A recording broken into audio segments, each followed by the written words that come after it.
Welcome, and thank you all for joining us today for our forum entitled Entrepreneurship and Inclusive Prosperity, Spotlighting Rural America. I am Jessica Looze, the Director of Knowledge Creation and Research here at the Kauffman Foundation, and I am so pleased that you all could join us for this conversation. Today, we're going to talk about entrepreneurship in rural America. In the United States, 1 in 5 people live in a rural area. Data recently released from the 2020 census shows that rural America has become more racially and ethnically diverse in the last decade. In 2020, nearly 1 in 4 rural Americans were people of color. Immigration trends are reshaping rural America, with immigrants bringing skills, seeking new opportunities, and opening businesses in rural areas throughout the country. Rural America has faced a number of challenges throughout the COVID-19 pandemic. The closing of many hospitals and healthcare facilities in rural communities long before the arrival of the pandemic has made access to healthcare even more challenging for rural residents. Families in rural areas often lack access to licensed childcare facilities. Many rural Americans lack access to broadband, and rates of food insecurity are higher in rural areas. Each of these structural barriers can make it challenging for individuals wanting to start a business, and yet there are still tremendous opportunities. In the words of my colleague, Chris Harris, who will be moderating today's first panel, rural entrepreneurs and community leaders have always, by necessity, been innovative. And this innovation and diversity remains key to the future of rural communities. These words come from a thought-provoking piece that Chris wrote for the Kauffman Currents last year. I would encourage you to check it out after today's forum if you haven't already. I will share the link in the chat. Today, we will talk about the future of rural communities and also about the present, about the challenges and the opportunities for entrepreneurs and entrepreneurship in rural America. We have 2 great panel discussions ahead of us today.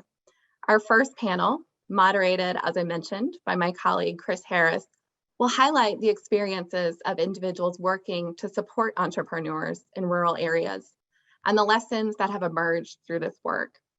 In the second panel, which I will moderate, our speakers will share what we are learning from research about entrepreneurship in rural areas and what this means for entrepreneurs, entrepreneurial support organizations, community members, and decision makers, including sharing about their work in linking research with practice and policy.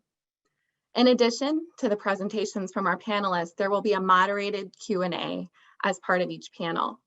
Please feel free to type your questions in the Q&A box throughout today's presentation. Chris and I will select from these and facilitate a discussion among the panelists. The Entrepreneurship Issue Forums are a series that we host in order to bring research, practice, and policy together with a focus on a specific topic about entrepreneurship. As a reminder, as with every forum, the Kauffman Foundation takes no legislative or political position on the discussions. I'd like to thank each of the panelists for joining us today and sharing their expertise and experience with us.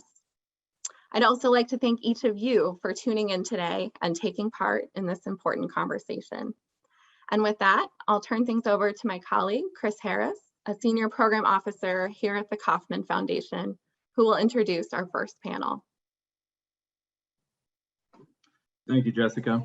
I'm excited to intro the panelists today, the first 3 panelists of our first panel. And but before we do that, I want to offer a quick reminder that we will be doing, as Jessica said, a moderated Q&A at the end of the 3 presentations. So please drop your questions into the Q&A. I'll be monitoring that and using those questions for Q&A later in the second half of the panel. But without further delay, our 3 great panelists today are Brian Depew, from the CEO for the Center for Rural Affairs, Matt Dunne, the founder and executive director for the Center on Rural Innovation, and Cynthia Terry, the Director of Entrepreneurship at Communities Unlimited. We're going to hear first from Brian. And with that, I'm going to hand it over to you, Brian. As Chris said, I'm Brian Depew. I'm the Executive Director of the Center for Rural Affairs. And the Center is a nonprofit development and advocacy organization based in Lyons, Nebraska, which is a little town in northeast Nebraska, population 850 people. And the center works at the intersection of capital access, community development, and policy change to create rural communities where all residents can be full participants in civic, economic, and cultural life. I want to try to ask the participants a question to open. So I think I can see the chat with all the participants. So what do you think of when you think of rural Nebraska? What comes to mind? What images do you see? If you can't, I'm not seeing anything in chat. In Q&A, you can put it in Q&A. I got space in Q&A, big open spaces. In the Q&A, corn, corn, corn. Lots of cornfields, corn huskers, corn, corn, farming, corn, cornfields, car henge, nice. Home, fields, few people, agriculture, wheat, wheat fields, corn, cold icy roads, both rural and very remote, hardworking farmers, sand hills, rolling hills, tall grasses, sand hills, wheat, land, long boring highways, population listed on every sign at the edge of town. That is true. Great people. It's flat. Home. Corn. Lots of corn. Okay. I love it. Thank you for your answers. And that's what I expected to hear. Corn, cows, farms. And that's all true. But what if I told you that rural Nebraska also includes communities like Schuyler, a town of 6,000 people in rural East Central Nebraska that is now 70% new immigrant? Let's say that again. A town of 6,000 people in rural East Central Nebraska that is now 70% new immigrant. A little bit more than corn out here. And also includes entrepreneurs like Anna Gonzalez and Veronica Ramos. I'll talk about a little bit later. Jessica started to tee this up well for us, but that's the story I want to tell you today. It's the story about a changing landscape of the rural Midwest and the resulting changing landscape of the face of entrepreneurship. So first, a little bit of history. The Midwest and Great Plains has long been defined by entrepreneurship and employment in small business, including in agriculture and in farming, which many of you said is what comes to mind when you think about rural Nebraska. And the center's work in entrepreneurship grew out of research that we did in the 1980s in the wake of the farm crisis to study employment trends in the region. And what we found was a very high correlation between how rural a place is and the rate of employment in small business. In other words, the more rural a place, the more likely residents are to rely on entrepreneurship to make a living. So our work grew from there, and today includes full service microenterprise support programs, training, one-on-one coaching, and lending. And about 10 to 15 years ago, we started to see a shift in our entrepreneur support services with the emergence of new immigrant entrepreneurs in the region. And these are folks that came to the Midwest originally to work in meatpacking, construction, hospitality, and entire communities in the rural Midwest are being transformed by this trend, which I think is not well appreciated and not well understood yet. And it's not only communities like Schuyler, but also Grand Island, Columbus, South Sioux City, Norfolk, Hastings, Nebraska City, just to name a few in Nebraska, and many other small and mid-sized communities in Nebraska and across the rural Midwest. So as a result, today, 50% of our clients in our small business training startup and 50% of our clients in our small business programs are new immigrants. And we are assisting these new immigrant businesses with training, startup, growth, and asset building strategies. We make loans up to $250,000. We placed around $2 million in new loans in the last year, about 100 loans total, and brought about 1,000 people through our training and coaching programs. And Veronica and Anna, who you saw pictured earlier, are examples of entrepreneurs that we have worked with. And they're examples of entrepreneurs that have been able to purchase the building that they run their business out of and are now building a meaningful asset in that business real estate, similar to how homeownership can build a meaningful asset for working people. So Kauffman asked us to think about unique challenges and promising solutions as part of this panel. So here are a few offerings. Number one, of course, naturally, when you think about the unique challenges that these new immigrant entrepreneurs face, is structural barriers to services and structural barriers to access to capital. And in our work, we're addressing that in a few different ways. And one is through offering bilingual services. Half of our program staff are now bilingual in Spanish and English that are doing this work. We also have developed the New American Loan Fund, which is capitalized by private foundations and is available for loans to new immigrants regardless of their immigration status.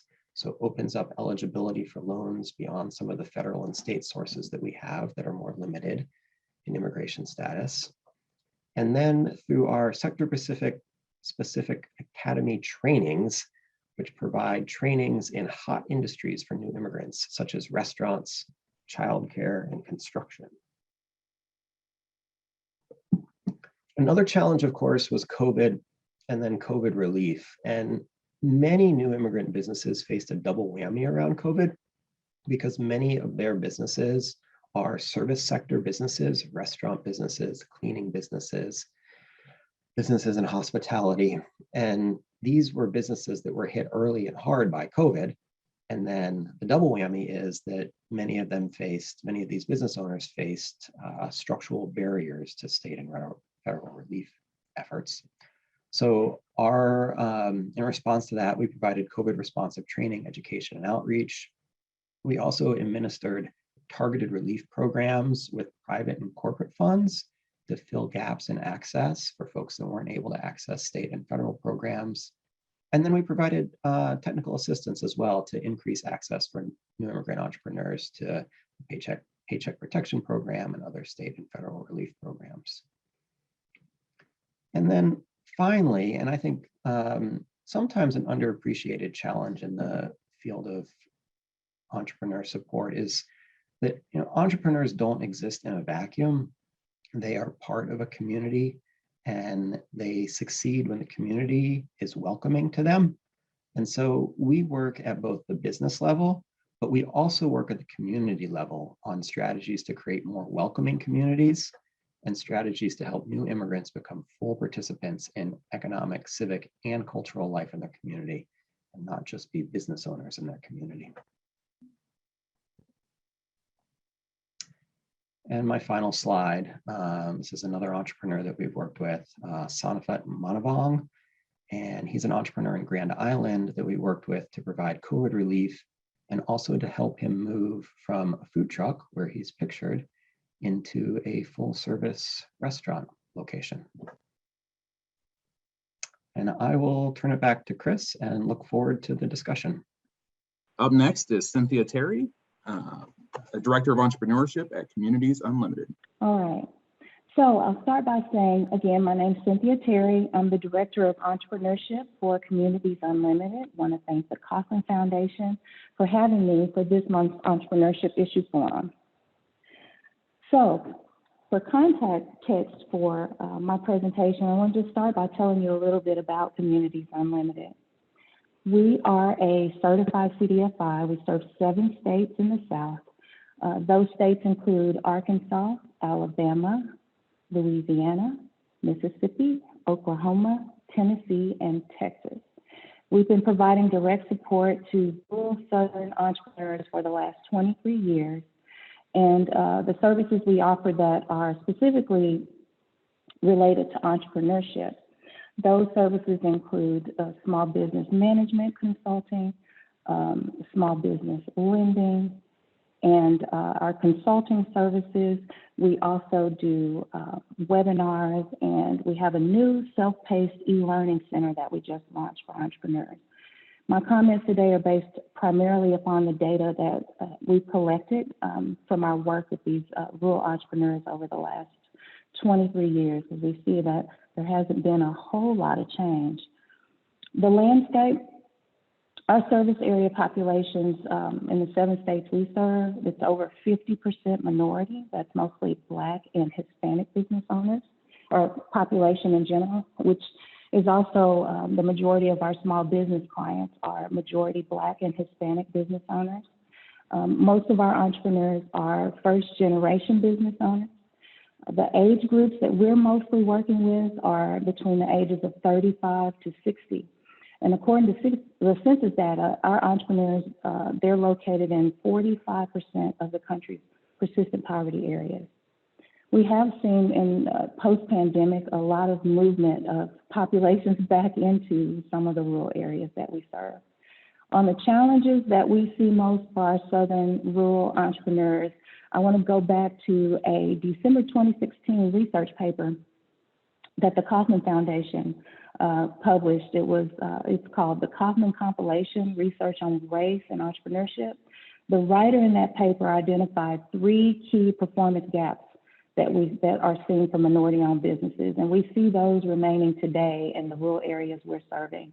And those 3 key performance gaps that we work to address through our entrepreneurship programming is around money, limited or no access to affordable capital.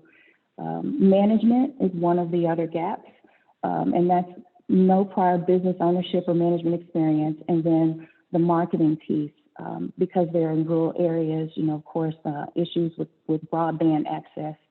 And one thing I want to add to the challenges that we're seeing is that's really being highlighted in the country today is around the wealth creation piece. We don't talk a lot about small businesses and their ability to, or lack of ability to create wealth in their small businesses.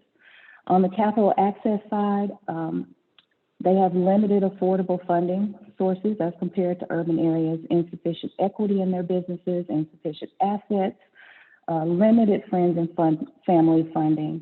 And it results in many of them that they have that drive to launch, and so they end up launching underfunded, which leaves them using resources like credit cards, which we know usually have high interest rates, predatory loans, which usually have high interest rates and poor terms, and a lot of them are online now. And we're seeing a lot of entrepreneurs that are using factoring programs, and sometimes those are high fees and difficulty for those entrepreneurs in ending the relationships that they have with those factoring companies. Challenges around the business acumen is, of course, with many of them being first-generation business owners, what I like to call it is they need small business owner onboarding. And when you start any business or any job, you always have an onboarding period. But with small business owners, we don't see that. The way the ecosystem is designed, it's not an automatic thing. And so you have these first-generation business owners that are struggling when they initially launch. And so what we see very often is the need to understand bookkeeping and financial statements and how important they can be as management tools, learning how to manage the cash in their business, planning for and managing the business to a net profit that is then reported on the business's income tax return. Because they're many times, because they're first generation, again, they're not understanding this is necessary for them to build equity in their business. These are different strategies that we work to address through our small business entrepreneurship programming. Some of the solutions, we see a lot of the mission-driven nonprofit CDFIs that many are lenders like we are, but there are also other CDFIs like Communities Unlimited who provide other services. But solutions we're seeing is that CDFIs are an option for entrepreneurs, and many of them don't realize in these rural areas that there are CDFIs that may not have a physical building there in their communities, but they are a resource for them. We've seen programming starting to develop around rural broadband issues, some great solutions that are starting around that. We're seeing more programming where nonprofits are working and foundations are working really closely together in collaboration. And that's some promising solutions. Communities Unlimited, along with 5 other partners, have launched a program focused on serving rural businesses across the country. We just launched it in July with 5 other organizations, and it's providing customized one-on-ones, webinars, and the e-learning, as well as our small business lending services. And it's all at no cost to the entrepreneur. As far as foundation and foundation collaboration, we're seeing in the other CDFIs, another example of CDFI collaboration we're seeing is Partners for Rural Transformation. It's a group of 6 CDFIs that are focused on working together to serve mostly rural persistent poverty counties across the country. One example there is a Black-owned business in a rural Clarksdale, Mississippi, who needed a $600,000 line of credit. He was a very new business. Communities Unlimited had helped him with his business plan and his financial projections, but it was a very difficult loan for one organization to make. So the 6 CDFIs worked collaboratively to make that line of credit available to him, which he paid off in 6 months. One other example of foundation collaboration are 2 foundations that are Arkansas-based that are collaborating currently around 15 rural Arkansas Delta, predominantly Black counties to provide COVID relief and the small business technical assistance. Lastly, one thing that Communities Unlimited is focusing on and want to call to others for organizations for collaboration around is addressing the racial wealth gap through entrepreneurship. The Association for Enterprise Opportunity had published a document, a research paper that they worked on that said that Black-owned businesses, the business owners have 12 times more wealth than a Black wage earner. 12 times more wealth than a Black wage earner. So for us, that means if we focus more on helping entrepreneurs with their financial modeling, showing them net profit, and then teaching them the business acumen to manage their businesses to that level of profit, and then be more intentional on strategies around wealth creation, then maybe this could be one vehicle in which we can help close the racial wealth gap. So Communities Unlimited, we're hoping to get our pilot launched by early next year, and hopefully we can share more with you about that in the near future. So I'll turn it back over to you, Chris. Up next is Matt Dunne, founder and executive director for the Center on Rural Innovation. You're up, Matt. Thank you. The Center on Rural Innovation is an action tank, and we are focused on helping to close the rural-urban divide by building digital economy ecosystems in rural places with an emphasis on entrepreneurship. The focus of our work really gets deep into how do we create scalable entrepreneurship that are tech-enabled. And there are a couple of reasons why we have focused on that particular area. The biggest one is this that we use as our North Star, which is that today, rural America represents 15% of our nation's workforce, but only 5% of the digital economy jobs. We know these jobs are going to be more resilient in the face of automation and actually allow for incredible amounts of economic mobility if folks are empowered to have them. And so we see this as a core thrust of making sure that rural places are succeeding economically and providing all Americans the potential to be able to grow their wealth, as well as be able to have economic mobility. And so our target is to bring that 5% up to 15%.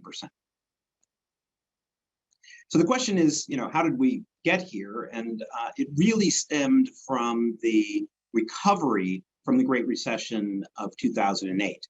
And the challenge was that rural and urban places just recovered fundamentally differently. Urban places came roaring right back, rural, not so much. So that even before the pandemic set in, we were in a place where not even half of rural counties in our country had gotten back to their pre-2008 level. COVID hit. It obviously hit communities across the board, but urban areas really just fell back to their 2008 level. Rural places fell to a new low. And unfortunately, the kinds of jobs that are the fruits of automation, which is really what was driving this, were concentrated overwhelmingly in big cities. And you saw, automation create millions and millions of jobs and remove millions and millions of jobs. Unfortunately, it almost exclusively created them in urban cities and almost exclusively removed them in rural places from traditional rural jobs. And so that's the gap that has come in and caused this major divide that's affecting so much of our rural landscape. So as an organization, we were initially funded by Reid Hoffman, who was the founder of LinkedIn and part of the PayPal gang. And the one thing that he insisted was that we hire a data scientist. It's because the issues that were starting to present themselves had not really been documented. There had not been a lot of digging into where this rural-urban economic divide was coming from. And so we went ahead and did that. And so from our outset, we were a data-driven organization to be able to give insight, not just for our own theory of change, but for policymakers, funders, and folks on the ground who are trying to understand the context that they're in as they're looking to transform the economies of their local communities. Those visualizations took a lot of different forms based on the feedback we got. We created mapping tools. We created that were for national perspective users, also created tools for local. And this is one of the newer examples we have, which is the Tech Talent Tracker. It's free and available on our website. And what it does is it really looks at the issue of the kinds of jobs that we were talking about, these computer and math jobs and other technology jobs, as well as information around where they're coming from and how they're connected to their community. Not only can you look at it in the context of your own community, but you can also understand how you match up to other communities that you might see as a peer or similar. We've also been doing a lot of work on the ground. I mentioned that we're an action tank. So outside of the research and other kinds of publications we do, we also have an amazing community of folks in the Rural Innovation Network. It's 25 communities across all 4 time zones. And it's in aggregate, it represents actually a large number of people, approximately the same population as Dallas. And all of these places are committed to doing this kind of transformational work, and they are doing the efforts to reach out to their existing tech community, doing training programs, but perhaps most importantly, supporting an ecosystem development to allow for new scalable tech startups to take hold in their beautiful rural downtowns. What it also does is give us a great set of case studies or a universe of folks who can be part of understanding the dynamic of rural entrepreneurship with a specific focus on scalable technology companies. And they're just unbelievably inspiring. And the community of practice we've been able to create for the ecosystem builders across the board, but also for the entrepreneurs has been incredibly gratifying, and in some ways probably more valuable than whatever deep wisdom we're conveying. It's just connecting them to one another, listening, and then helping to support telling their stories, and then understanding the data and research we have with things that are actually grounded in reality in the communities that we are working with. We're working on a bunch of different projects, and Nola is actually going to talk about a couple of them soon.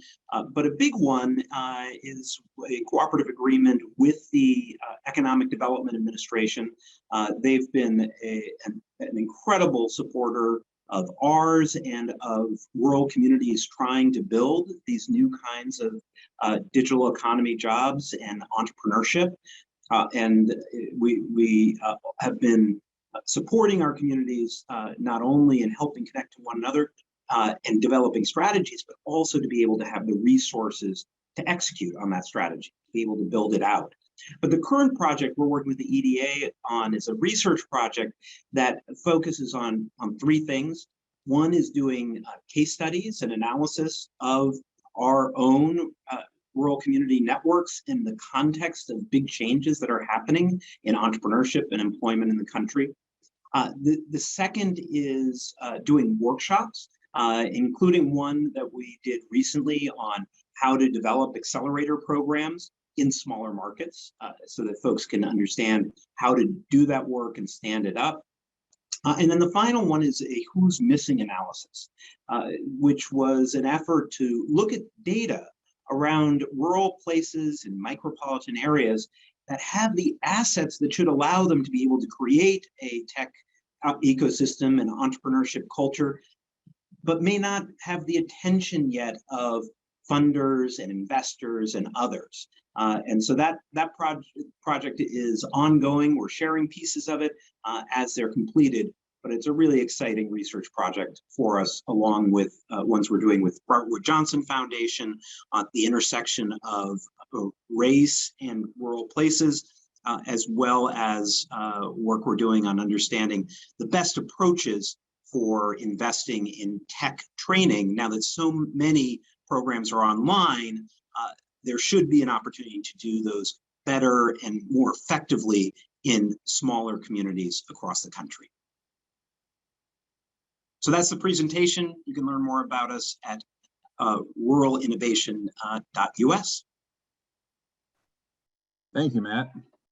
And we have a number of questions coming in, and I'm trying to find an effective way to order them. Please, everyone, continue to put your questions in the Q&A. As has been called out a couple of times, the traditional chat function is disabled, but you can enter your questions in the Q&A function, and we will try our best to get to them. I think we have just over 20 minutes to get into some really good questions. There was a question that came up a couple of times, and if I could ask Cynthia, Matt, and Brian to come on the camera if you can, and we'll talk through some of the questions. But there was a question that came up a couple of times, and I think it's a good starting point, and it's one that I almost cringe or hesitate to ask, but I think it's helpful to illustrate that each of you work in very different types of rural communities, whether it's in the South or Nebraska or Matt through your national network. But when we say rural, and when you say rural, what do you mean by that? Is there a specific criteria that your program uses? Can you describe the communities you're talking about, as opposed to talking about an urban community? And we'll start with Brian. You have time for a joke? We always have time for a joke. My joke is that when you ask somebody what rural is, it's a place smaller than where they live. So literally, like I've been in New York City and people are like, oh, I want to do more rural work, like that work we did in Lincoln, Nebraska, which is a community like 250,000. Or if you're in Lincoln, Nebraska, rural is Fremont, which is a town of 20,000. If you're in Fremont and you ask somebody what rural is, they say, well, that's communities like Lyons, a town of 900 people. And honest to God, if you go into the bar in Lyons, Nebraska, and you ask what rural is, they're like, oh, well, those are the people that live outside of town. So everybody's perspective is rural is a place that is smaller than where I live. More seriously, I mean, this is, I know why Chris hesitated to ask the question. We generally, in our work, use the USDA definition, which is communities of 50,000 or less that are not part of a metro area. Same for us. We use the USDA definition. We also use that same definition. There are sometimes a couple of exceptions where we also lean on the Medicaid, Medicare definition. But the communities that we focus on are ones that are between 5 and 50,000. So we have not done a lot of work with smaller communities. I really appreciate the idea that whatever rural is a place smaller than they are.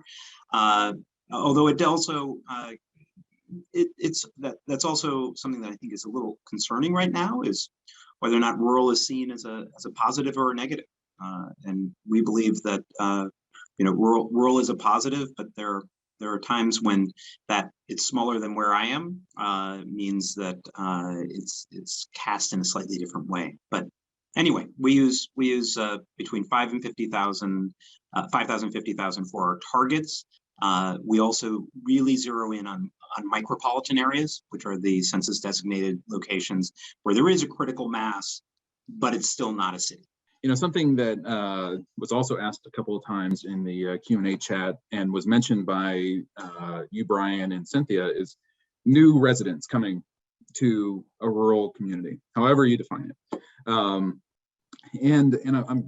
question was that I noticed was, what is the reason for this trend, this increase in immigration to rural communities, specifically in Nebraska? And then Cynthia, I'd love for you to comment on where you're seeing this influx come from. Are they these returning residents with a history in the rural community, or are they completely new to the rural community?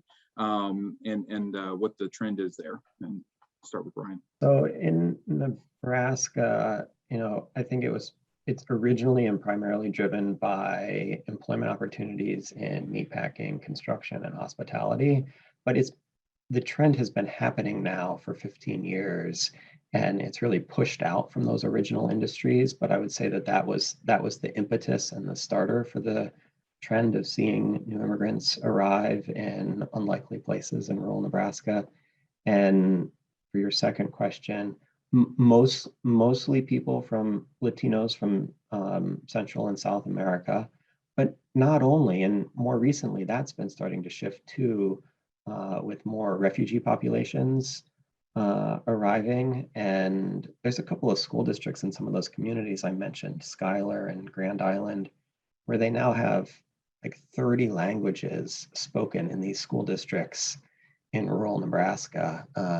So it's, even though it's primarily Latino, I feel like that's shifting on us faster than even those of us that do the work fully appreciate. And what we're seeing is mainly in rural Arkansas, rural Tennessee, some in a couple areas of rural Mississippi, where folks are returning home for opportunities to start businesses.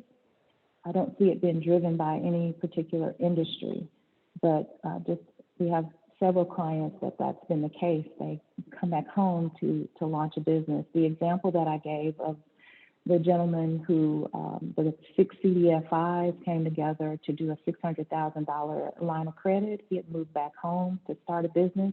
Now that business has taken him back to some other areas, but his initial reason for moving back home was for that purpose. A couple of specific questions for you, Matt. First question was, could you describe the source of your data for your mapping activities? And also a follow-up question to that, do you have, Caroline Cummings is asking, does Corey have data that designates rural versus frontier communities?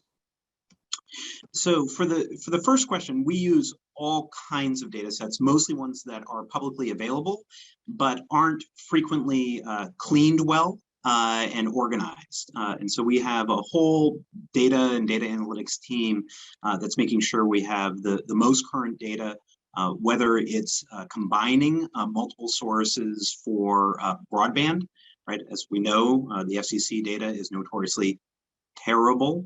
But if you start to combine it with other sources that are out there, like Broadband Now and others, you can get a better and better picture of it. We also use a lot of census data, BLM data. I mean, different types of data sets. The challenges come when you're trying to combine ones that are largely county-based with ones that are more census tract based, because we're trying to get more granular rather than less. But we've been working hard to figure out how to align those appropriately. We have engaged some private sources of data as well, whether it's from CoreLogic. LinkedIn data is really interesting. And so we've been spending some time with some of the data that's available behind the traditional paywall to understand where there are different types of jobs and where those folks are coming from in terms of education and those kinds of things. And we also have been even looking at Moody's data to try to understand economic trends in addition, particularly on entrepreneurship.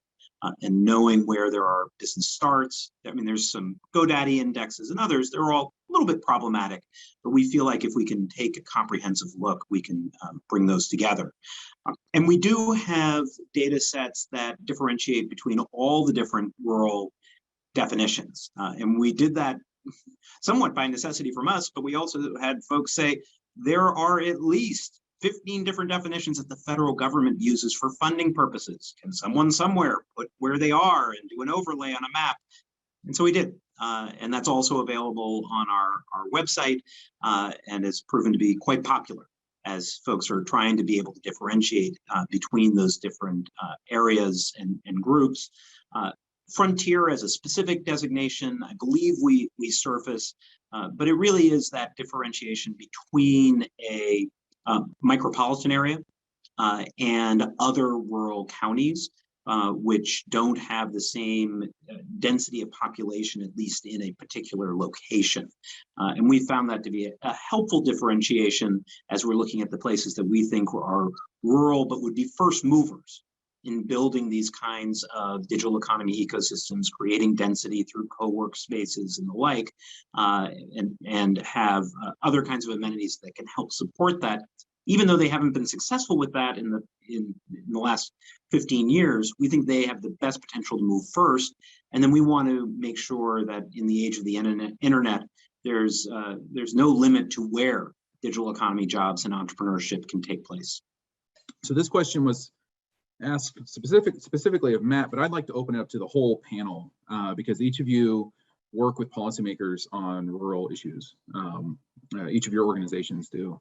And the question was, what advice do you have to deal with state legislatures that don't really believe there's a rural-urban divide? I'd like to stretch that question out a little bit to could be federal, state, local policymakers. And specifically, I think what the question is asking is, like, if we're going to make rural-specific investments in programs and interventions, part of that is maybe convincing people who don't really see a divide. And what advice do any of the panelists have on dealing with some of that skepticism? We spend a lot of time doing this. The first thing I would suggest that they do is actually talk to some rural leaders. Rural leaders are keenly aware of the divide. And in fact, I think some of the distrust that's emerged in our country has been the cognitive dissonance between what largely urban media sources are saying are going on in this country and what people in rural America are seeing as a reality in their day-to-day lives. We saw this divide come up in the opioid epidemic, where urban places didn't see it early because it was a fundamentally rural phenomenon, at least in the early stages, until it had gotten really out of control. The economic divide is also a real one. But this is why we emphasize so much doing the intensive research that we do, and we've been doing it from the onset, is that we need to make sure that we're approaching this problem from a systems change place.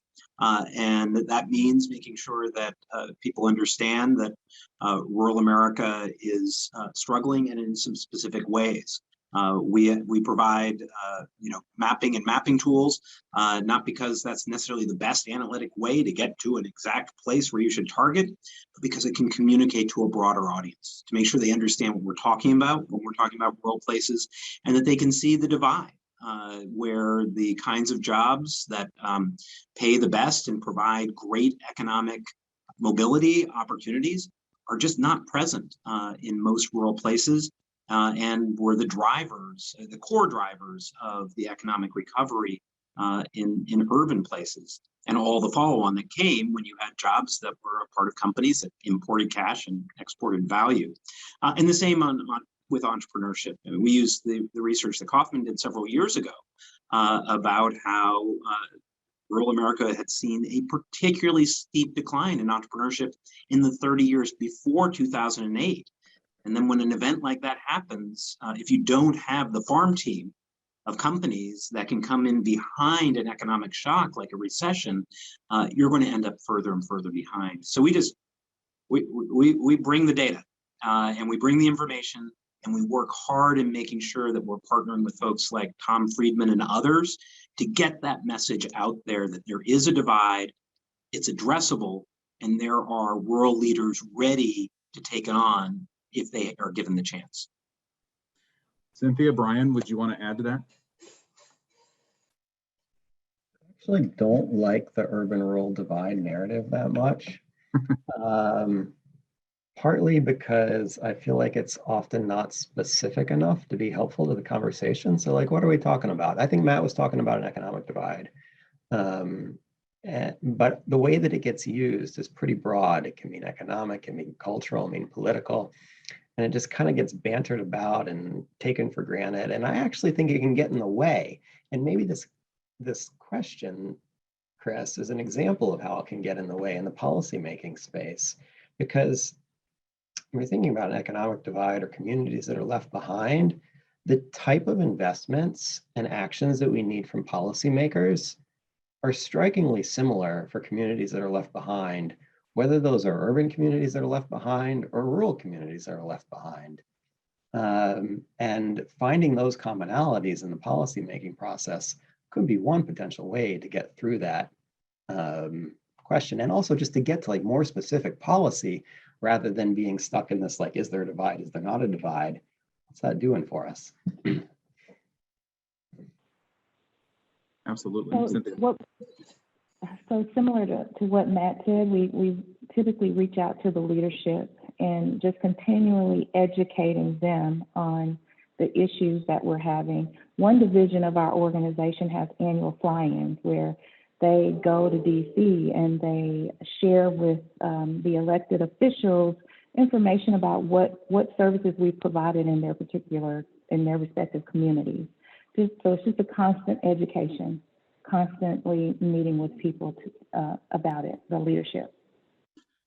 Yeah, I want to stay on that note of that theme of education. Colin, in the Q&A function, it looks like he really wants us to comment on how do you reach potential founders in rural communities with entrepreneurship training and support programs.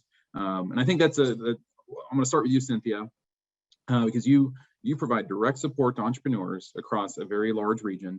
And so could you talk a little bit about how you reach potential founders and how do you do it in a way that is cost effective and time effective? So I think the cost effective question is relative. But for us, I'm the director of our entrepreneurship team, where the team that I lead, we are doing the one-on-one management consulting and the webinars and the standing up the e-learning center. We also have another division of our organization that we call community sustainability, where they are embedded in a rural community for an extended period of time, usually at least 3 years. And they are starting the ecosystem building for us. And then our entrepreneurship team, we are going into that community. We're doing, maybe it's, in some cases, they're doing meet and greets, with business owners. You would assume they all know each other. They do know each other, but they don't maybe network and talk about how can we work more closely together? How can we support each other's organizations? Sometimes you can use them to help identify others that are interested in entrepreneurship. It may be that we're working with the local chamber. We take a customized approach by meeting first with the leadership of that particular community to identify what have they tried before, and we figure out a strategy together, and then we work with them to implement it. Great. Brian, I'll go to you. So we work across a really large, lightly populated geography of rural Nebraska. And our delivery model has long relied upon having dispersed staff. So long before COVID, our team I had remote members of our team that serve geographic areas all around the state. And we deliver services in communities. Our training, one-on-one assistance, and our lending still is, we learned how to do a lot more things online during COVID, and we will continue to do them. But a key part of our delivery model is staff on the ground, close to communities, of the communities. It makes them much, I think, better, more able to serve the community when they're of the community and familiar with the community as well, whether that be because they're geographically remote or, we've hired a lot of people of the new immigrant community, and that has been instrumental to effectively reaching entrepreneurs within that community as well. So Chris, the Center on Rural Innovation takes a capacity building approach to this work, partially because we believe that that's the only way you can, get to scale with our piece to the puzzle. I think all the folks on this panel are addressing a different component of it, but also because we think that's the most sustainable approach in the long term, which is to help communities have the time and space and framework for developing a strategy that is specific to their assets and their needs, and then to be able to get the resources so that they can bring on their own team that's locally based to be able to help execute against it. And so that's what we do. We do deep assessment using the research and data tools that we have, as well as qualitative interviews. We then work with a team through a facilitated process, which we've been doing. Again, started doing in person with some online support afterwards. Now we're doing it all online, which has benefits and challenges to it. But then making sure they have that funding to go and make it happen. And we've hooked that funding, at least to date, on the EDA Build to Scale program. And I think this is a great example of where policy can make a huge difference. Build to Scale is the marquee program that the Office of Innovation and Entrepreneurship and the EDA rolled out to specifically help support entrepreneurship and scalable entrepreneurship in places across the country. But over its first few years, those grants, which are significant, $750,000 grants that need match, were going almost always to urban places. And in fact, when we applied with our pilot and with the support and the Kauffman Foundation for Springfield, Vermont, and we received a Build to Scale grant, we were the only completely rural place in the country to get one that year. And that's what brought the EDA to us, to start seeing if we could work with other rural communities around the country to bring together the kinds of coalitions and strategies to be able to have successful applications. And the exciting thing is that it's worked. It took us a little while to figure out the right model, but we've been able to help our communities raise over $16 million from both federal sources from Build to Scale, but also from the matching dollars that they need to figure out how to put together locally through a variety of sources. And that shift in actual dollars on the ground is really transformational and allows for those communities to build over a 3-year time horizon an ecosystem with an accelerator program that can engage tech talent, that can help to build out the capacity of co-work spaces and other innovation hubs. And it's just been really exciting. But until there was the realization that this funding was only going to urban places and that rural communities didn't even think it was applicable to them, in some ways it was creating an even bigger divide, right? Because the marquee federal funding to help support scalable entrepreneurship was going to the places that were already seeing that kind of growth and boom, rather than trying to make sure that we have more equitable distribution of that kind of job creation and business formation. Absolutely. The one thing I promised is that we would end on time, and I see that we have about 1 minute left. And we hit that point in the conversation where I have about 20 other questions. So as a closeout, I want to start with Cynthia. Could you briefly, in 5 seconds, just what is the single most exciting and promising trend you're seeing in rural communities today that makes you optimistic about the future? I think the most promising thing I'm seeing is, like I said, having residents that are returning to start businesses. Awesome. Brian? New immigrant residents in very rural communities in Nebraska. And Matt? Two things. One is the recognition that rural America is not white America, and that if we're serious about diversity, equity, and inclusion, we have to make sure that we're including rural in that. And the other is the belief now that you can do scalable entrepreneurship in rural places that is allowing more communities to come out and say, yes, we can do this. And the startup competition that we have coming up across the network is just going to be super exciting in 2 weeks as a culmination of that. Absolutely. And we ended on time, 1 minute late. Sorry, Jessica. I'll turn it over to you. Thank you, Chris. Thank you, everyone. That was such a great conversation. I really enjoyed listening to each of you sharing. Now I'd like to introduce our second panel today. This panel is going to focus on recent research on rural entrepreneurship, what we are learning from the data, and what are the implications for practice and policy. I'm joined today by Tessa Conroy from the University of Wisconsin at Madison. I'm also joined by Nola Osinubi from the Center on Rural Innovation, as well as Jocelyn Richgels from the Rural Policy Research Institute. Just like the first panel, each of our panelists will be sharing some remarks, and then we will open it up for a discussion amongst all of the panelists. And I would encourage the audience to continue asking questions as we go along, and I'll be moderating a discussion in just a bit. So without further ado, I will go ahead and open up the floor to Tessa Conroy. So good morning. Thank you so much to the Kauffman Foundation for hosting this morning. I'm really so excited to be part of this conversation and to be able to share a little bit of the work that we're doing here at the University of Wisconsin. So with that, I'm going to get right into it. So as far as rural entrepreneurship goes, I want to start with why. I think that that's really important for me in getting going on any topic or conversation. And the way that we've been approaching it here in community economic development at University of Wisconsin is that entrepreneurship is already a rural asset.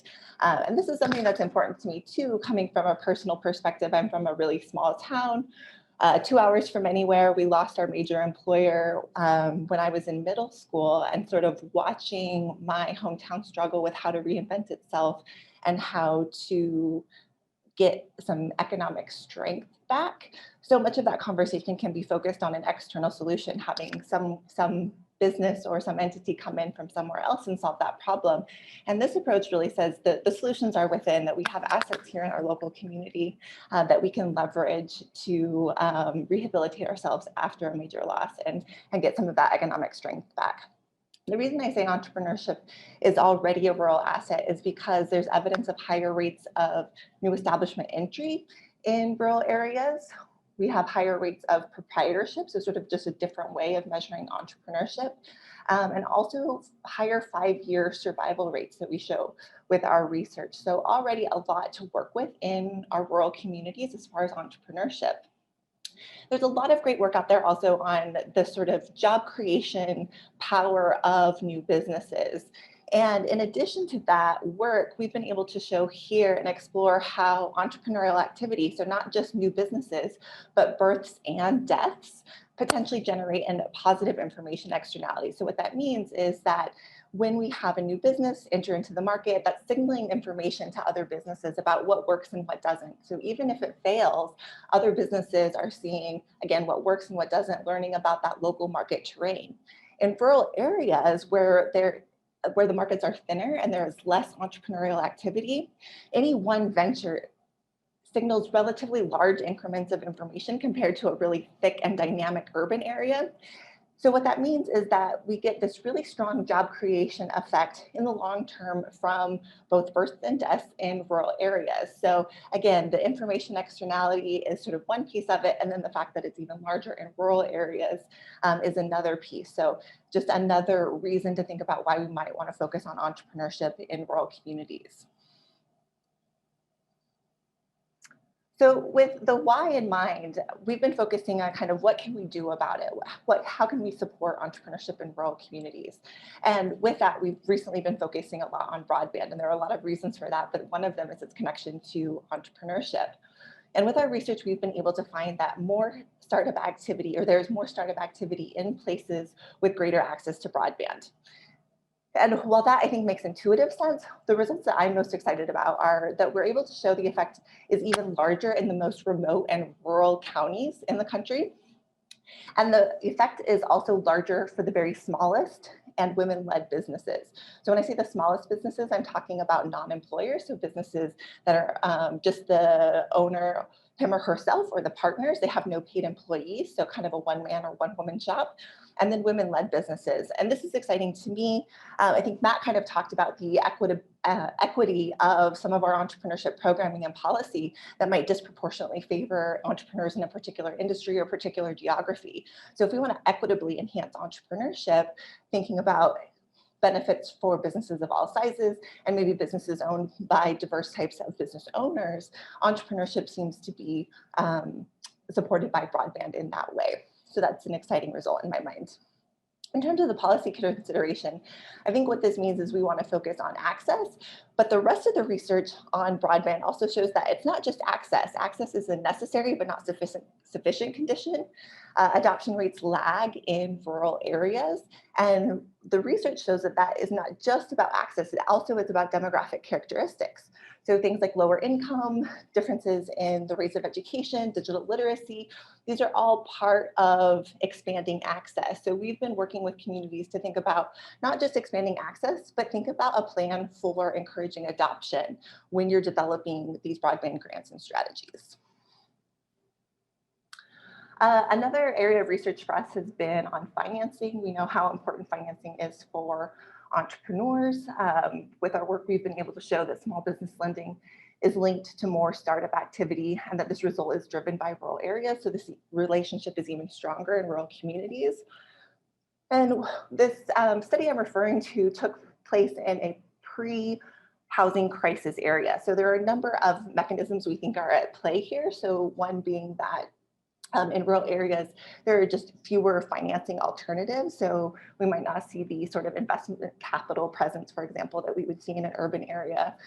We might not also see home equity loans used as often by entrepreneurs to finance their ventures, and that in rural areas, houses were appreciating at the same rate that they were in urban areas. So that might also explain some of this result.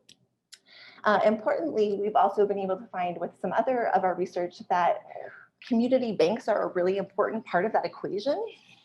And in communities where we have a larger presence of community banks, those places actually experience smaller declines in establishment bursts during the recession, the Great Recession.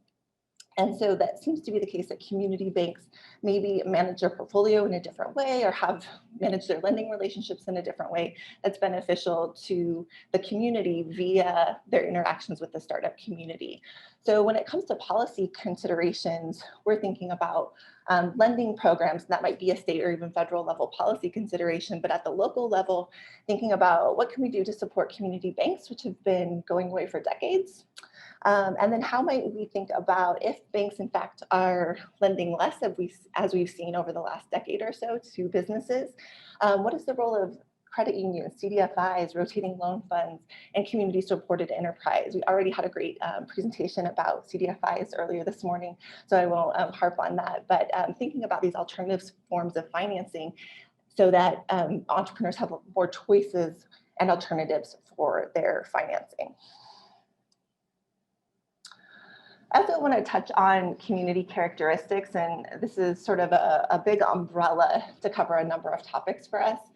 So the first is thinking about in-migration. So what are the characteristics of the people moving into our communities?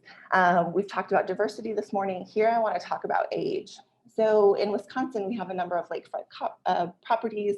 We're relatively close to Chicago, and a number of our communities have positive in-migration of what we call the near and newly retired age group.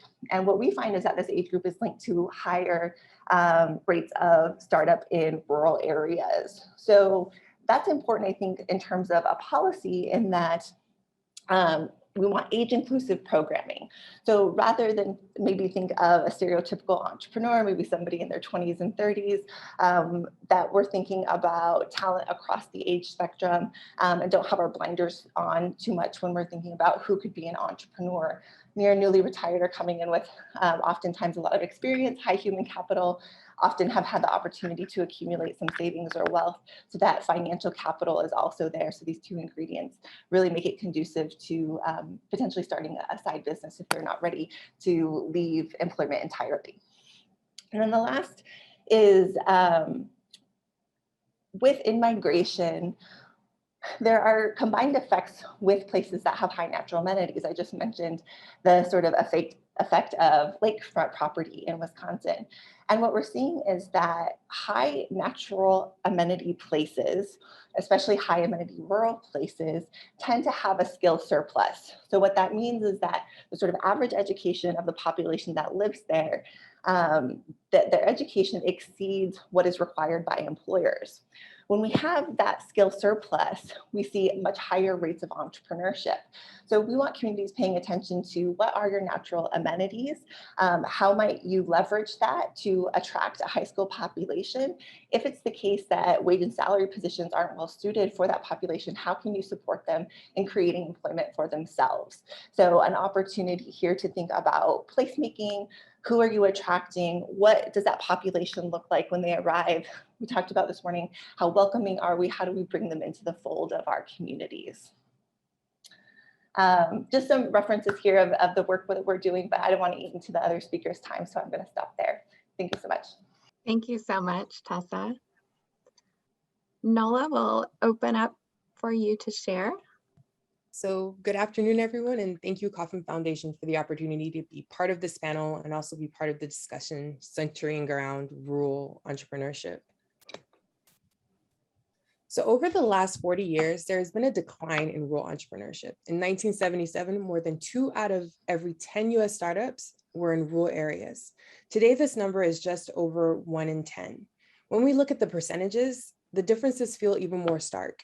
In 1980, 20% of the startups in the US were in rural areas. In more recent times, this number has dropped to 12.2%. So the question is, why is rural important? Why is entrepreneurship important for rural America? It's because entrepreneurship is one of the main foundational pieces of community and economic development. With entrepreneurs starting local businesses, it creates jobs, provides products and services that serve their communities, and also creates a dynamic and innovative economy. Startups or businesses that are less than 5 years old are responsible for a big chunk of new jobs throughout the United States. Although we have witnessed a decline in rural entrepreneurship over the last few decades, the COVID-19 pandemic has shifted the way we look at work and also uncovered opportunities for entrepreneurs.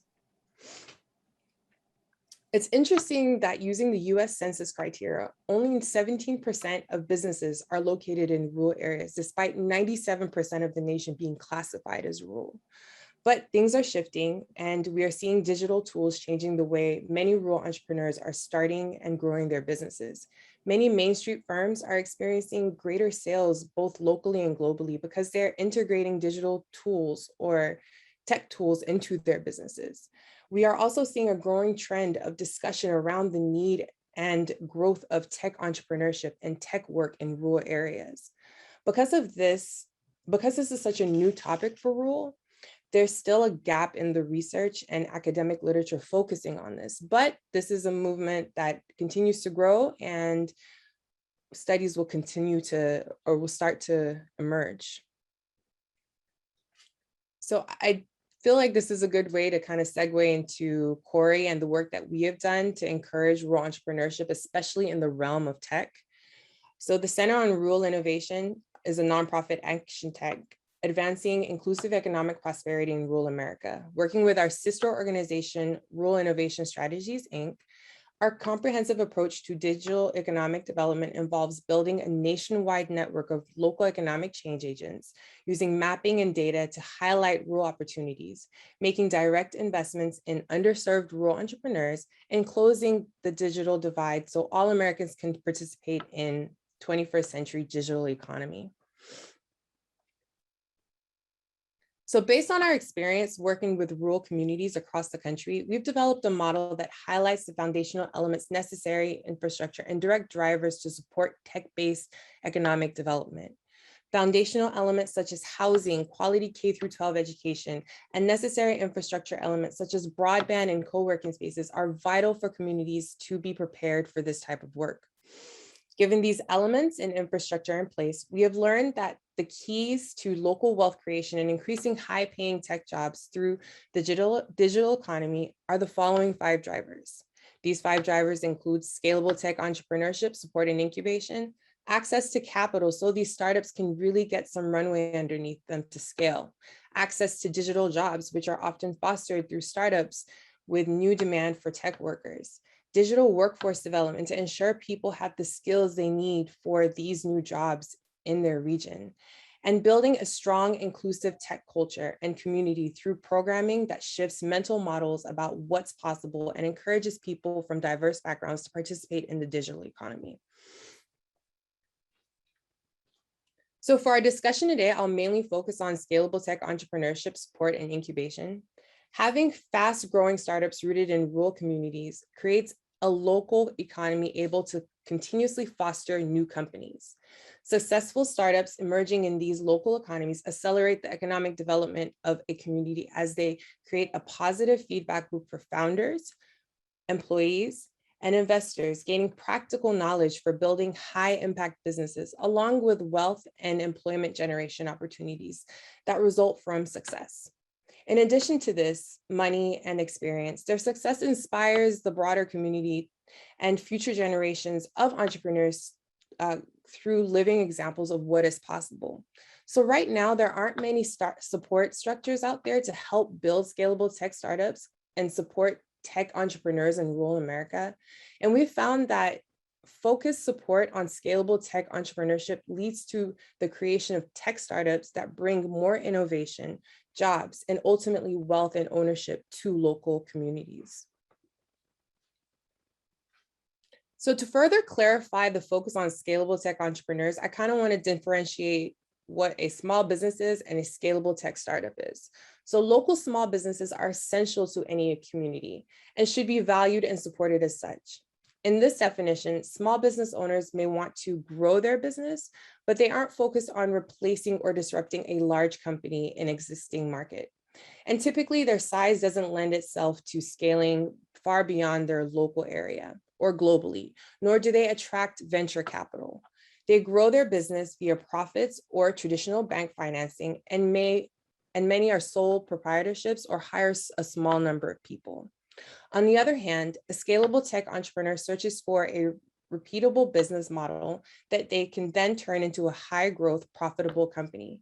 They do this by entering a large market, which requires external risk capital to build and scale. The entrepreneur's goal for their tech startup is often to exit or acquisition, building some kind of intellectual property that is valuable. With the rise in popularity and efficacy of distributed teams and remote work, it is easier than ever for scalable tech startups to be built and scaled outside of metropolitan areas. So why aren't there more scalable tech companies across rural America? And why is there a gap in tech entrepreneurship in rural America?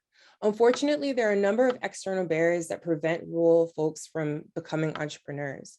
A major barrier is the lack of access to dedicated programs like incubators and accelerators to help entrepreneurs in rural areas believe that this path is possible for them.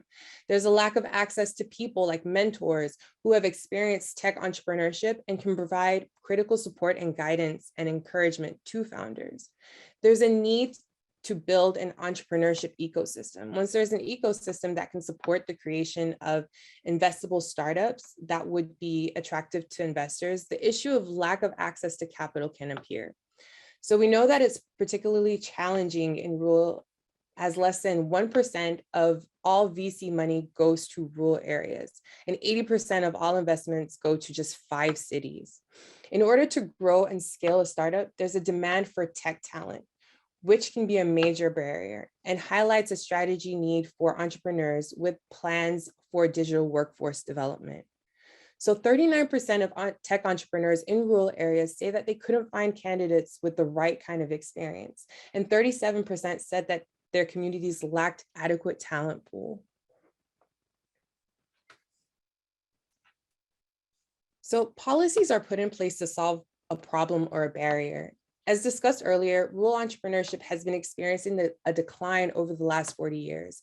And it really wasn't until a few years ago that the buzz around rural entrepreneurship really became a thing. But thankfully, there are policies available for rural communities, and some are even focusing on the shift towards tech-based and scalable entrepreneurship.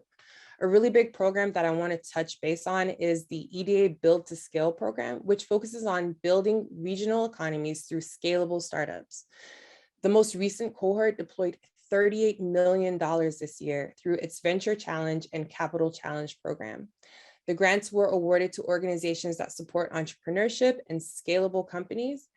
And this includes accelerators, educational institutions, angel networks, and investment funds. I do want to note that the Build to Scale program does not actually directly fund individual startups. There are also other programs like the USDA RISE grant and the U.S. Department of Treasury small business programs, which have been put in place for rural and small business owners. So we can see that the federal government has put in place programs to fund and encourage small business development, scalable entrepreneurship, and innovative entrepreneurship. But for many rural communities, there's still a need not only for financial backing, but support and guidance to encourage and facilitate these endeavors. There's still a need for support systems that can help obtaining these funds. There's a need for grant writers in rural communities that can help write the grants to obtain these funds, because for many, there's a lack of knowledge of these opportunities. Having the internal capacity to actually manage these funds, infrastructure and expertise to facilitate scalable tech entrepreneurship. Support for tech startups in rural areas is still very new. And because of this, people with the knowledge base in rural areas are limited. There's a need for broadband to allow these startups to even run co-working spaces and tech talent with the knowledge and expertise to allow the startups to grow and thrive. So before I end, I just wanted to give an example of how vital these support systems are for rural communities. So I spoke a little bit about how Corey is involved with a number of communities throughout the nation. And we have helped communities in our network raise more than $17 million in federal funding and matching dollars through the highly competitive EDA Build to Scale Venture Challenge grant. And in the past 2021 cohort, 6 of our communities, so these are rural communities, were chosen to receive this grant. So again, the funding is there, but there's a need for other forms of support and guidance to actually access these funds. So thanks for the opportunity to discuss, and I look forward to our discussion. Thank you so much, Nola. Really appreciate you sharing with us. Next, we'll turn it over to our third panelist, Jocelyn Richgels will be sharing. Thank you, Kauffman, for hosting this presentation. And I also want to thank you for your ongoing support of rural entrepreneurship in underserved rural people and places. Over the years, RUPRI has examined entrepreneurship and innovation through many different lenses. But our current work is centered on innovation in rural arts and cultural capital through a comprehensive rural wealth framework. So through this work, we have come to recognize that a broad array of innovations are valuable to people. RUPRI, we were founded in the early 1990s to be a resource for wiser public policy for rural people and places. We were founded by a group of bipartisan senators, and we have covered the gamut of rural policy issues, so not only entrepreneurship and innovation, but also creative placemaking, regional development, and always important to rural communities, rural healthcare. We do original research and policy development. And we are based at the University of Iowa, but have RUPRI family members at universities and communities across the country. Over the years, our analytical approach has been increasingly influenced by a commitment to this new framework that, well, it's not a new framework so much, but it's a new way of thinking for RUPRI around comprehensive rural wealth framework. The framework is centered on our belief that the unique rural community and economic development challenges of distance, capacity, and leadership are best addressed by cross-sectoral and jurisdictional approaches based upon all assets in place. There are a few premises of comprehensive rural wealth that I want to point out. And the first one is that it's a stock of all assets, and the well-being depends on the benefits that flow from these various assets. Another premise is that all wealths are interconnected. Changing one impacts another. And the third is that community well-being is based in a comprehensive understanding of wealth.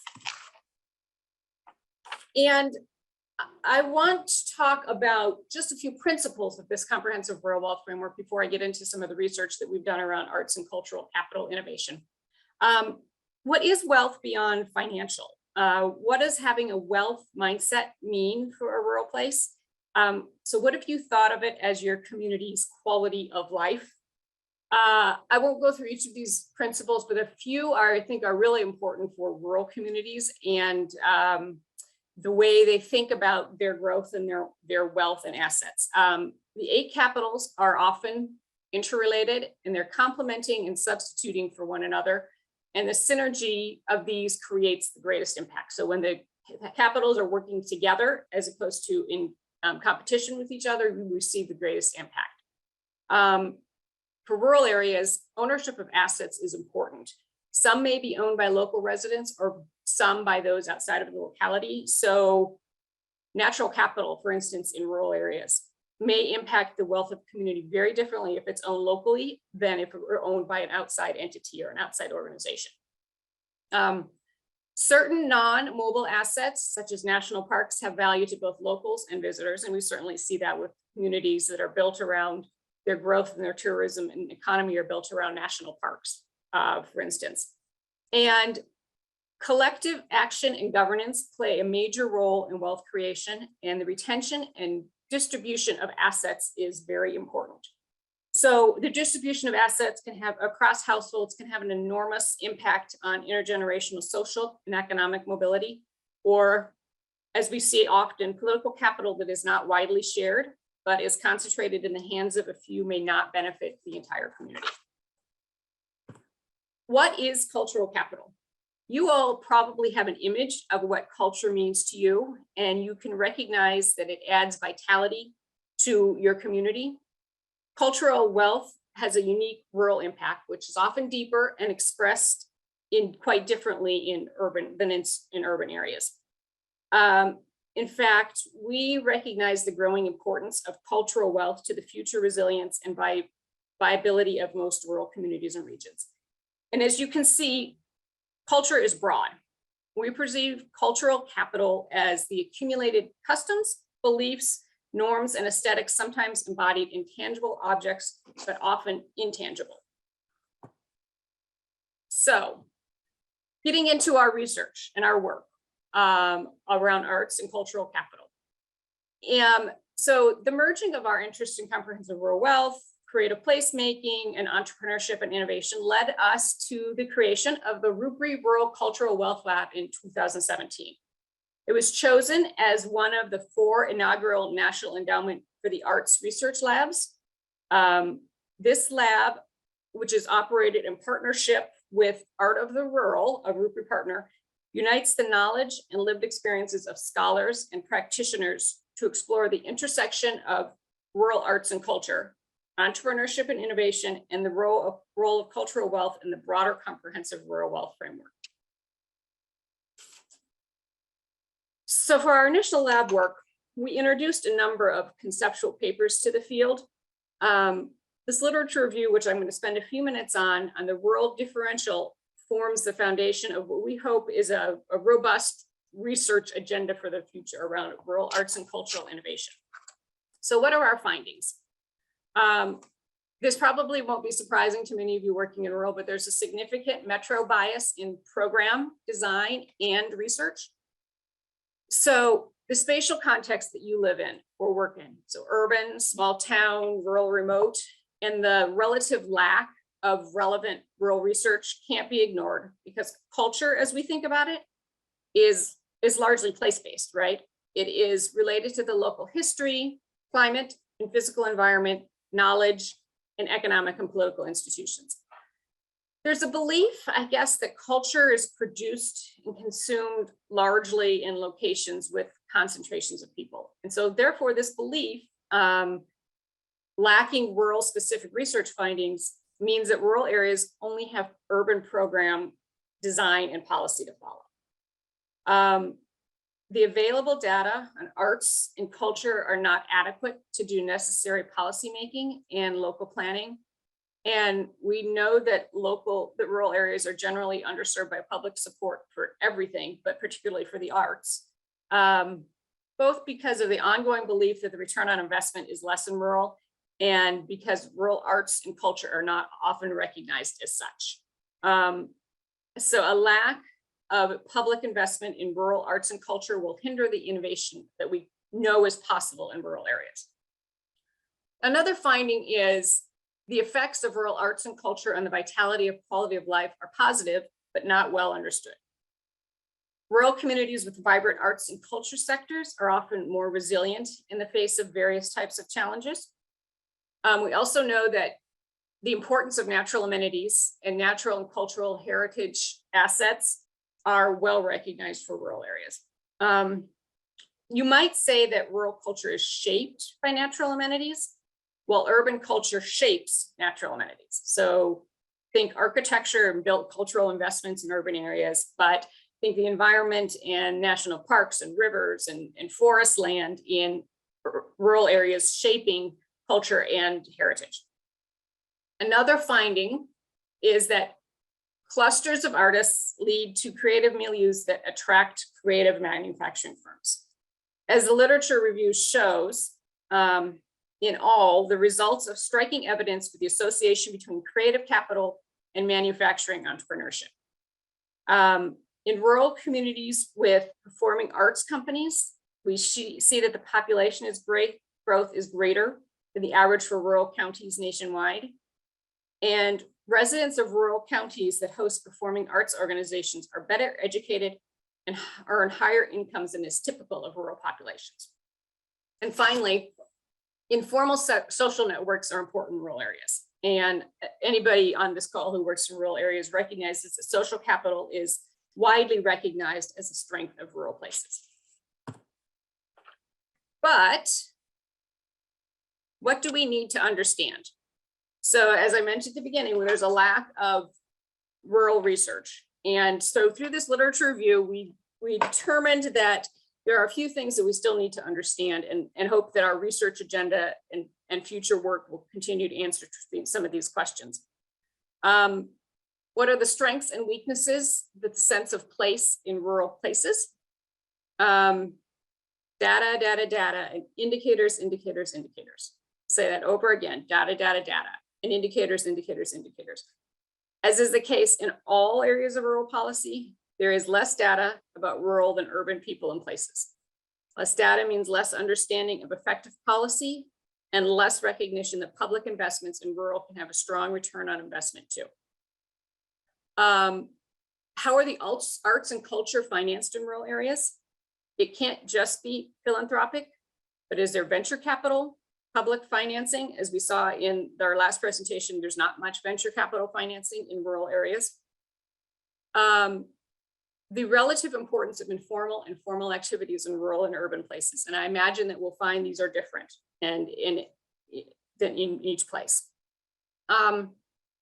What do creative people find attractive about rural places? What is the wealth that rural communities offer to creative people?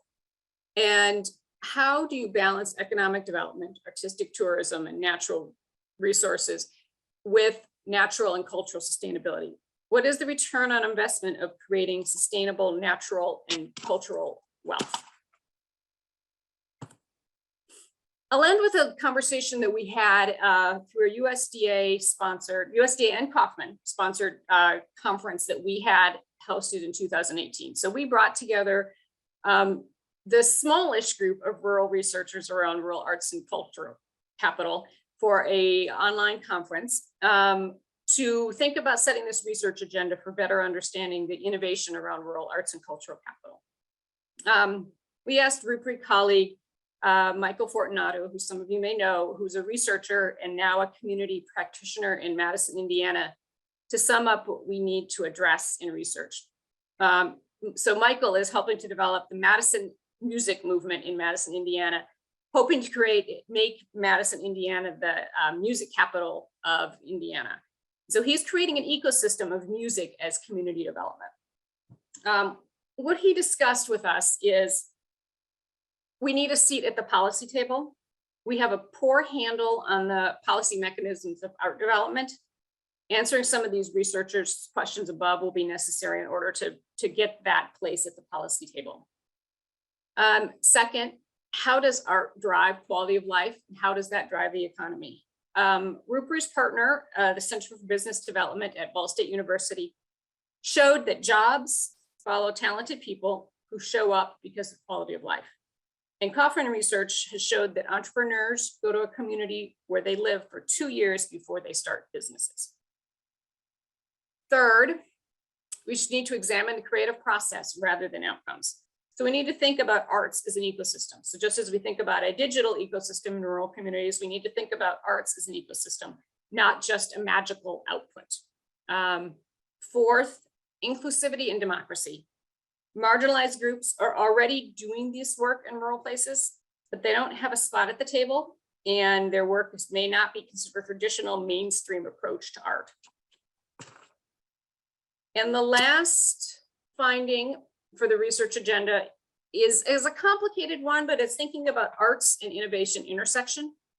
You are probably familiar with the term creative destruction when thinking about entrepreneurship and innovation. So is innovation dependent on science and imagination both? There is a disconnect in understanding innovation is purely productive versus innovation as a creative process. And this is an area, one of the areas with greatest need and robust opportunities for research. And I want to just close with some work that we're continuing to do with the Kauffman Foundation support, and we'll have a follow-up conference in spring of 2022 to bring community practitioners and scholars together to design a community collaborative. How can we answer the what we don't know questions? Thank you. Thank you so much, Jocelyn. And now I'll ask each of our panelists to come back on video and join a discussion together. Feel free to continue entering questions in the Q&A, and we'll see how many we can get to during our time here for discussion. One of the things Jocelyn was just talking about, the need for data, the need for indicators, really spoke to a question that was asked earlier of the first panel that I would love to revisit and talk about with each of you. The question is about data sources that are available for rural entrepreneurship, particularly around quantitative research. And I'm wondering if each of you could just speak briefly about the data that you draw on in your research, and some, in particular, do you find data sources that allow for disaggregation so that you can understand trends by gender and race and immigration? If you could just each speak a little bit about the data that you use, that would be great. With our research, we're using a lot of publicly available data from the US Census, and we're working at the county level. And most data are conducive to working at the county level, particularly when we're looking at startup aggregates. Certainly we run into challenges when we want to, I'm most interested in women entrepreneurs with a lot of my work, and that's been challenging. We run into suppression, particularly in rural areas, which is where I would argue we have a really strong need for research, and same with looking at business owners of color, we just run into a lot of suppression. One of the ways that we've been able to work around that, luckily, is through a partnership with the USDA. They have or at one time at least had the National Establishment Time Series, which is behind a paywall, which I realize is a limitation for a lot of researchers. But through that partnership, we were able to use firm level data that we were then able to aggregate into the small geographies that we were interested in studying. And that worked decently well for women entrepreneurs, and that there are some gender indicators to work with. However, we still found limitations when trying to study business owners of color, and that it's a self-identified sort of minority status variable. So we can't look at, the diversity of racial and ethnic backgrounds and the specific challenges for each. And we found that even that minority variable did not correlate very well at all to kind of publicly available data sources. So we were trying to do a little ground truthing with that data, and it just didn't pan out. So I definitely identify with the challenges, and even with the privilege of working with USDA, find that we're still running into them. I'll add a few thoughts. Well, as I said, there's lack of data. And so I think that'll be a never ending problem, but I guess it is getting better. There was a 2014 Rural Establishment Innovation Survey that a number of people who in our literature review, a number of the researchers used that data set. And that was conducted through USDA, I believe. So there's certainly a growing recognition, but the challenge, of course, is that the American Community Survey is not a yearly survey for rural areas. And so you run into that challenge of how did we capture the COVID pandemic, right? How do we capture that for rural areas in the ACS? And we're not going to capture it the same way as we do for urban areas if we use the ACS data, certainly. And I think one other thing that probably is a little on the periphery, but important is OMB and the census both went through a process and are going through a process of rethinking designations for metropolitan and non-metropolitan areas, right? And without getting into a lot of details, some of the decisions that the Census Bureau was considering would reduce what is actually classified in many rural areas. And without that classification, there's not data. We just don't know what those, if if many places don't have a classification, then we just have less ability to gather about them. So it's important to remember that every place needs to have a classification. Yeah, I agree with both of you. Again, we've just used public data, and a problem too with looking at county level data is if you compare county level to census tract level, there can be some differences. There may be pockets of areas that could be considered rural at the census tract level, but as a county as a whole, it is classified as an urban, or it wouldn't be classified as rural. So there's a population that is lost based on that classification. But as we've talked about, there's more data available at the county level compared to the census tract level for, as public data. So, yeah. I will just add that one of the other ways we're trying to work around this is we are luckily funded as an EDA University Center. So the EDA has been a partner of ours, and more and more we're looking at developing our own surveys. And with that privilege, we can focus a bit more on rural areas, at least for the state of Wisconsin, which I know is limiting, but developing those partnerships has been really helpful for us. Yeah. This is also related to a question that I wanted to raise again that was asked in the first panel around this question of how rural is defined, which is what you were always talking about, right? The classifications. And a lot of the first panels were talking about they use the USDA's definition. So I'm curious what definitions you rely on in your research and what some of the benefits and limitations of these approaches are, which is what you were just talking just a bit about, Nola, but if you could talk us through a little bit of that as it's relevant, that would be great. So for me, I use, especially when looking at county level data, I use the USDA Rural Urban Continuum Code, and I use codes 4 through 9 to categorize. I like it because it gives a spectrum of rural, but again, like I've said, things can get lost in that. And as we've talked about, there's over 15 federal definitions of rural. And it just makes it very, very difficult for things to be consistent as well. Rupert gets asked this question often. What is the definition of rural? And how should we define rural? And we may take a contrary view than others, but we actually don't think there should be one definition of rural, because the definitions are so tied to funding and funding needs are different for different places. So a community of 5,000 is different than a community of 50,000, but they may have a different need for water infrastructure than a community of 50,000. And so there's growth issues and patterns that you may want to encourage. So if you lose a rural area and it becomes an urban by definition, then you've lost that rural area, right?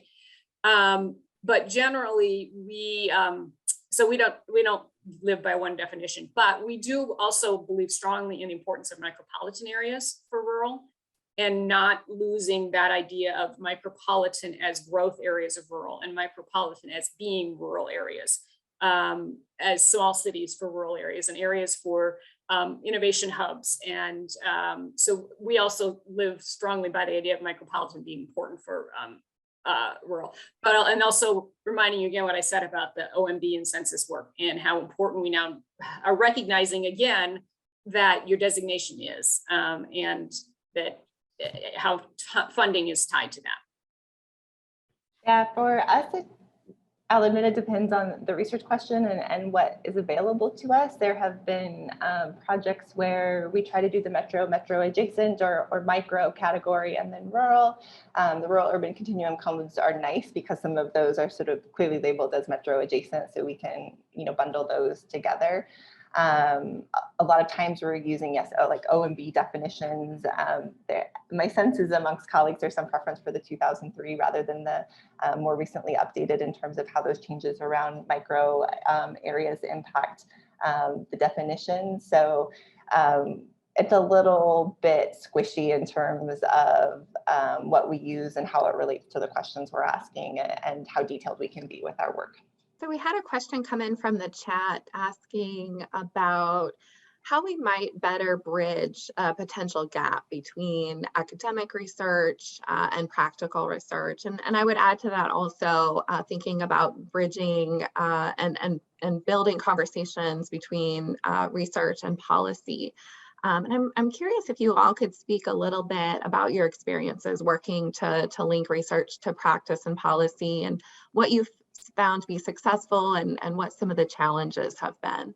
I'll start. As I mentioned at the end of the presentation, we are continuing our work around arts and cultural capital innovation to now focus on how do we bring community practitioners and scholars together to form, I guess, what we hope we might call community collaboratives. So we can help researchers better understand what happens at the local level in terms of their research, but then also how do those groups together translate their work and their real life work into stories for policy, because we know that stories matter to policymakers, right? They want to hear the data, but they also want to know, oh, so this is what happens with this store, this community, or this is not working in this community. So stories are really important when you think about policy translation. And sometimes scholars have trouble doing that. And so I think our hope is that we can bring together these community practitioners and these scholars to really get at research that matters around policy. I would just take the opportunity to actually brag about some of my colleagues here at University of Wisconsin. In the School of Public Affairs, we have a group that runs Committee Connect, and what they try to do is kind of speed dating or matchmaking for expertise on campus with policymakers at the Capitol. And so should a policymaker or elected official have a question, then, should it be about entrepreneurship, then they would have my contact information. I can work with them to answer questions. There's also been a number of opportunities to have office hours at the Capitol to do roundtables and question and answers and presentations sort of in different circles. So that's been a really wonderful opportunity for me to get to participate in that effort. And then I also have an extension appointment at the University of Wisconsin, which means I am networked with our community development educators educators throughout the state. So we have educators in place, and through them, I'm able to be in conversation with communities and interacting with them as the research is happening. And I think that's been a really great way to make sure the research is speaking to and relevant to what's happening on the ground. It's certainly not perfect. We always need more of those interactions, but I have really liked that about this position here at UW is getting to be out in workshops in rural Wisconsin, hearing firsthand and letting that shape the research. 100% agree with both of you. I would love to see more collaboration with practitioners and with academic researchers. I feel that with academic research, when research is done, it's presented to the same audience. And then with practitioners, we're on the field, we are hearing these stories, we're seeing these experiences. So to be able to bring this together, have this collaboration, it will create this power team, like the academic researchers have these resources to conduct this research, and practitioners have these stories to provide academic researchers with ideas. So I feel like just having this collaboration will create this power team. We've got time for probably just a couple more questions here. So we talked a lot in both panels today about kind of systems changes that are needed and these structural level things. When you think about what is needed to support entrepreneurs and entrepreneurship in rural areas, what are the systems change pieces that each of you see as most pressing, and where do you see us starting to address some of this? One area for us, I think, is around community flexibility, and in terms of so we will obviously work a lot at federal policy level, right? And understanding and creating opportunities for policymakers to recognize that rural communities need flexibility and how they are able to think about development, but also how they're able to use their federal funding flows. So for instance, how can schools have more flexibility around creating that pipeline for rural innovators? And we know the research shows that if you can get people and high schoolers engaged with something that helps their community while they're in high school, they are more likely to stay in their community or more likely to come back. But what are the there's educational financing, but also are there the community mentors in place and the flexibility to be able to bring those mentors into that work? And there's one area of potential opportunity for rural if the reconciliation bill passes, which is the Rural Partnership Program, which is an exciting piece of legislation and program, which would create essentially a CDBG for rural areas and provide flexible, not tied to any program design funding for rural areas. So if entrepreneurship is an important development for rural communities, then this program and this funding would be able to be used for that. Or if it wants to create a cultural arts center, whatever it might be. So it's from a policy standpoint, it's really thinking about flexibility. Having that entrepreneurship ecosystem is very important. Having mentors and having information about accessing funds and having access to accelerators and incubators. I think that those are all really important to help foster that, to help foster entrepreneurship in rural communities. Yeah, I have a couple ideas. One is coming back to something from the earlier conversation this morning, kind of getting at culture and how we think about risk, experimentation, and failure, and the kind of social networks and the way information and support are exchanged through that networks, and who's networked in and who's not. And I think in rural areas, that is both a strength and a weakness. A lot of rural areas have really high social capital, really strong relationships, and that can be really wonderful. But it can also have kind of constraining social norms around, experimentation and failure. And so, shifting attitudes, thinking about, again, how do we welcome, how do we celebrate newness and differentness. And because even if an entrepreneur is from there, they're still like by definition doing something different, and how that's received by a community, I think is really important. So getting out the kind of, maybe I would call it like the soft underbelly of a community. What is the social fabric really matters. I would also say that, in some ways, I don't think we have to overthink it. That certainly accelerators and incubators can be important, but entrepreneurs need a lot of the same things everybody else needs. They need good internet, and they need childcare, and they need a supportive community. And so for a lot of communities, that conversation feels more tractable than some of the kind of more sophisticated more sophisticated policy initiatives. And then I still think we need to kind of understand the disproportionate effects of the various types of policies we have. So if we're going to focus, for example, on high growth entrepreneurs, more likely in urban areas, more likely in tech, perhaps more likely white or male owned. And I think that has sort of equity consequences that we want to think about. If we're not going to prioritize, for example, non-employers, that's going to disproportionately exclude people of color and perhaps some of the businesses that in rural areas are really important to quality of life. So the coffee shop, the childcare center, these types of businesses that maybe are relatively modest in terms of their growth trajectory are still really important for rural thriving and vibrancy.